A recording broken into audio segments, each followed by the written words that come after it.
I've never done this before, but why not? In this video, I'm going behind the scenes of my latest live launch and bringing you a teardown of the things that went well and the things that I will be doing differently next time.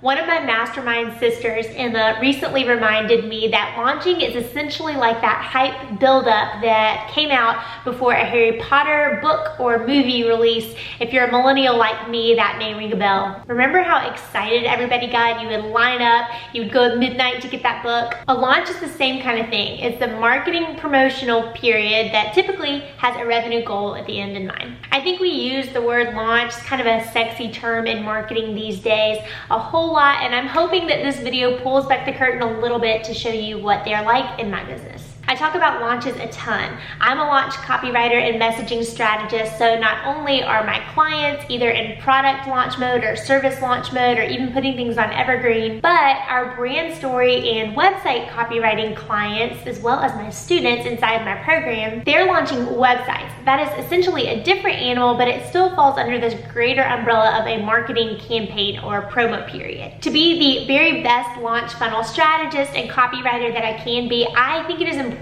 for me to have my own live launches in my business. So when I'm coaching clients, I can tell them, hey, this works, this doesn't, oh, I would do this, so on and so forth. Even if their businesses and the launches are so much bigger than my own, to the tune of clocking in at $500,000 launches. Pro tip, don't compare yourself to your clients' successes, especially if they've been in business a whole lot longer than you. I used to struggle with this a lot. I don't know if there's anybody out there that needed to hear this, but let me just remind you of that right off the bat here. Click like if you needed to hear that. This launch was about 16K shy of my biggest launch. This one clocked in at about 135K, but it was by far the smoothest launch that I've ever had. I went to bed on time, I ate healthy food. This was my first launch as a mom. I didn't even have a crying breakdown in the middle of the week like I typically do. My husband Wes knows that when I go into launch mode, it's typically time to batten down the hatches and just get ready because Hurricane Ashlyn is gonna come out. I'm pretty proud to say she did not make landfall this time. As we dig in, look down below and grab my copywriting checklist freebie. This is a step-by-step document of all of the different pieces of messaging that you need for your next launch or promo campaign. Okay, let's dive in. So here's what did work. If we're looking at this like a case study teardown, let me just tell you, this was the 6th live launch of my product that I first created, Copywriting for Creatives. It's the first and only system for creatives to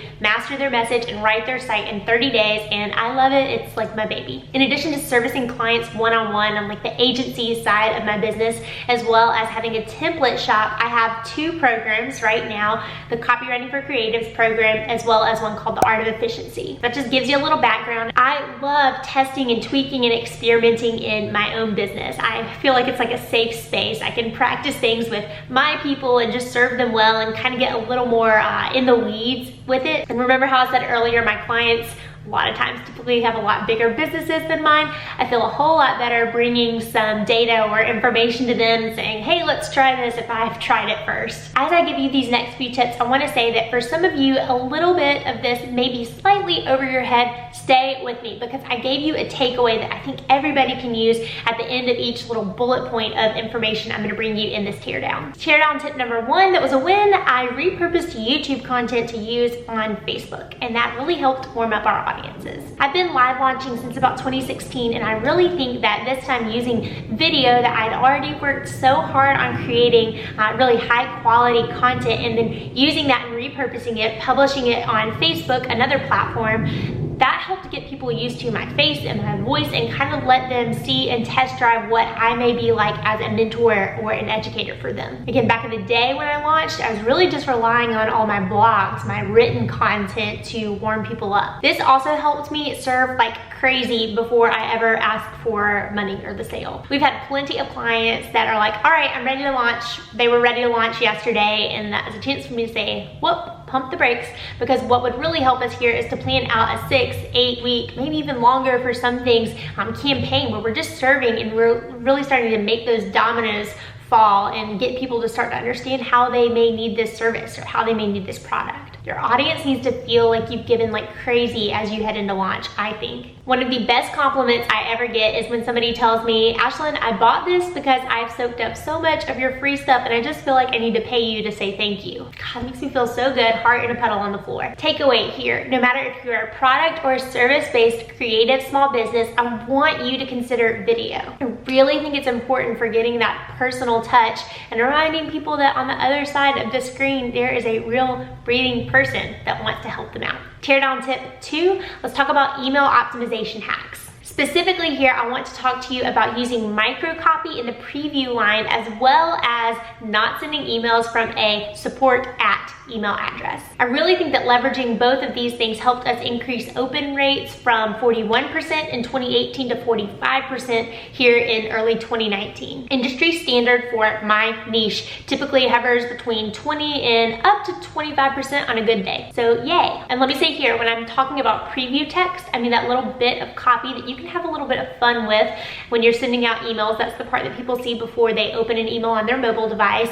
And when I say don't send from a support@ or hello@ or hey y'all or whatever you're saying, send it from an actual person. That's so important. Your takeaway here, you probably already guessed it, but start sending your emails out from a real name. This can be a little hard to fandangle and figure out in things like Infusionsoft and ConvertKit. At least they were for me. You have to sometimes go in there and set it or find in the program where to set it. Comment below if you need some help with that. But also here, I want you to play around with that preview text copy. Teardown tip 3, I did not shy away from my offer. So in the past, when I moved into a launch period, I typically only bring up the offer or talk about it after the webinars that start. And then the minute cart closes, I zip my lips and I do not talk about it for 6 months.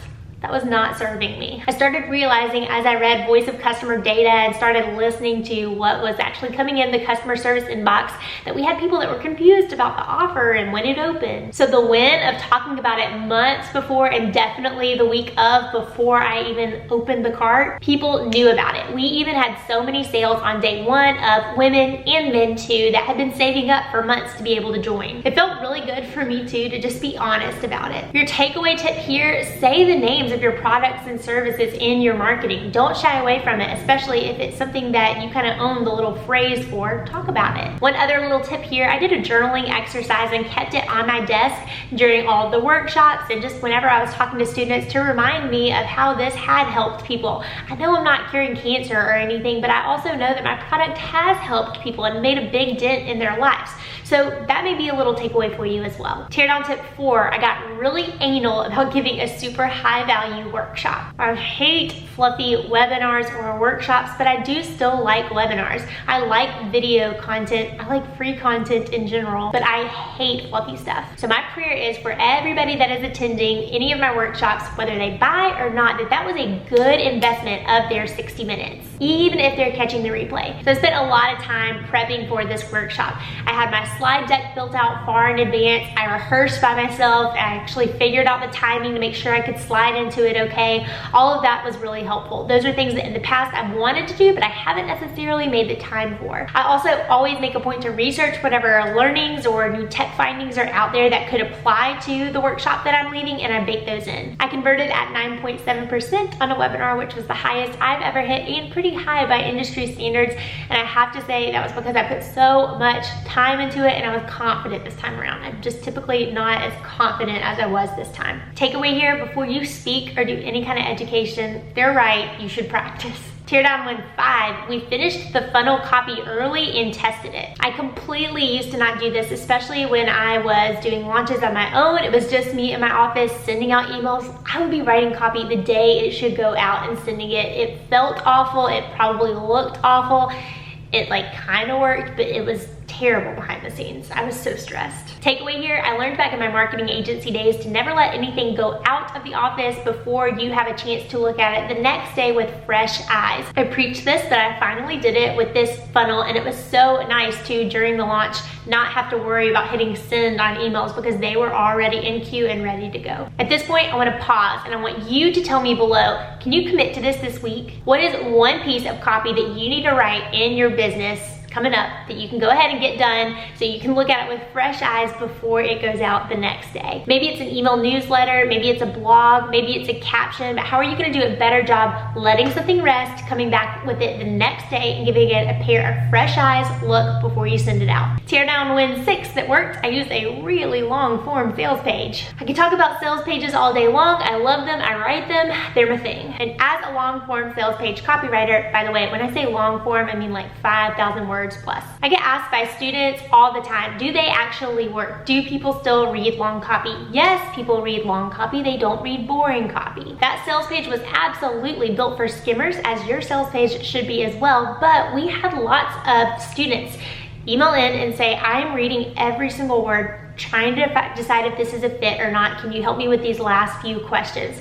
They read every word. The people who are really considering your offer, your service, they're gonna be your readers. Right for them. And finally, tear down win 7, I invested pretty heavily in ads. Now I know people complain about ads and algorithms. Honestly, I kind of love them because they've gotten some pretty good things in front of my face. I recently bought a hair bow that I love that I would not have known about except for Instagram ads. Back to the videos that I talked about when I told you about win number 1, those really helped us get cheap leads because we were warming up an audience, and when it came time to pitch them on something with a little bit higher value, then those converted more cheaply. I spent just shy of $30K in this launch on Facebook ads. That's so much, but it did help us make back the investment. It always feels like gambling to me. I don't gamble, but I'm pretty sure that that's what it feels like. What didn't work? So to keep this teardown rolling, now I want to tell you the things that I will do differently next time. Number 1, I'm not completely in love with the affiliate program that we have. I want this to be so much better. Honestly, we do a good job in the business with organic sales, but I want to be able to support people who have gone through this curriculum and want to be an affiliate. They want to share this with their people. I believe strongly in affiliate programs in my business. If somebody has built a great tool or product or service out there that I am never going to build, I have no problem sending people that direction. So when we have students or former clients out there who want to share this, I would love to be able to not only thank them with a cut and a great affiliate program, but just make it easy for them and natural for them. So next time around, I want to dedicate more time and resources to building this out. Next, story collecting. We're trying to do a much better job of showing off my students' successes and their launched websites and portfolios. So CFCers, if you're out there, then know this. I really do want to showcase your wins and brag about your business to other people. One of my favorite things to do when somebody is trying to decide if I am a fit for them is to say, you know what, don't take my word for it. Here's somebody that's similar to you in your niche and what you do.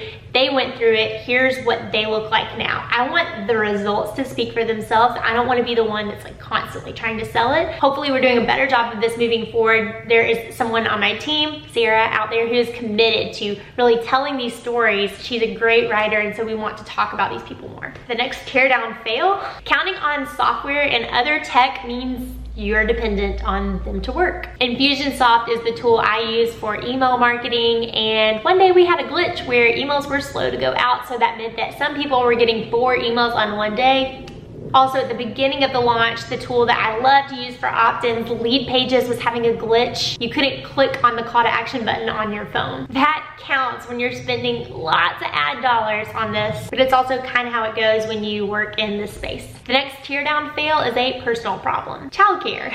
This is just me being a mom and learning how this whole thing goes, but there were 2 days during the whole launch period where our nanny could not come. She had something come up, couldn't come. We had to scramble to cover it. We did, but I was sweating a little bit because one of those days was a day where I was gonna lead a workshop, and we had over 3,000 people registered to come into those. I was definitely nervous. We got it covered. Lesson learned, have a backup for childcare. And finally, testing websites.